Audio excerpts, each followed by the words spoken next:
السلام علیکم محترم عزتمنو قدرمنو مسلمانان ورونو جوړ او روغ به یاست او د صحت جامې به مو پر تن باندې وي. ته د مفتي نظام الدین شاه مزي رحمت الله علیه بیان واورئ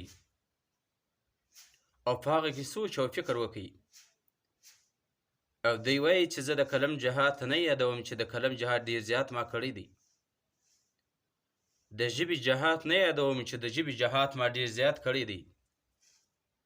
که نوم په نوجوانانو کې د موټ زور او طاقت ورسره یې، هغه د حکومت ګله دبا کړي او در غاړه دې ونسي او بیا به اسلامي قانون نافذ کیږي.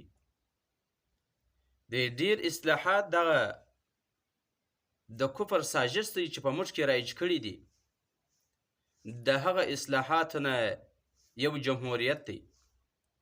که چیرې دې جمهوریت ته اسلامي جمهوریت وایه، قرآني جمهوریت وایه، هر نوم چې ورکوې، خو په هغه کې داسې اصلاحات او داسې افعال دي چې د هغه د حقیقت څخه موږ ناواقفه یو او د هغه حقیقت څخه موږ ناخبره یو. اوس ته د مفتي نظام الدین شاه مزي رحمت الله علیه بیان واورئ، په غور سره واورئ. هغه چې شهید سلو هم پر دغه حق خبرو باندې چې هغه مسلمانان آگاه کړو او خبرې کړو، د هغه سمابات کې دی په شهادت باندې ورسېدی. اوس ته د بیان په غور باندې واورئ چې دی څه فرمایي. मैं कलम का जिहाद नहीं कह रहा हूं, जबान का जिहाद नहीं कह रहा हूं. बहुत कर चुके हम, बहुत कर चुके कलम का जिहाद, बहुत कर चुके जबान का जिहाद. अब इनका इलाज सिवाय इसकी कुछ नहीं. अगर मुसलमान नौजवानों में कुव्वत है तो उठकर इनका गला दबा दे. ये सरों की फसल पक चुकी है और ये गिरने के लिए तैयार है. अगर इसकी कुव्वत है तो आप उठ जाइए. आने वाला मुस्तकबल आपका है, वो आपका कदम चूमने के लिए तैयार है.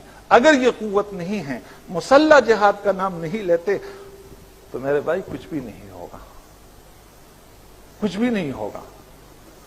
अब हमारे डॉक्टर साहब के प्रोफेसर साहब की बात चल रही थी इलेक्शन पर और फला पर. मैं उसमें पढ़ना नहीं चाहता, लेकिन अर्ज करता हूं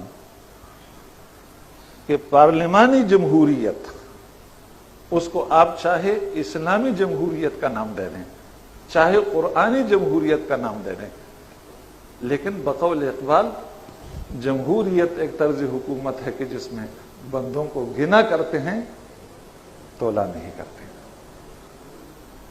उसमें गिने जाते हैं लोग. उसके जरिए से यही कुछ होगा जो हो रहा है.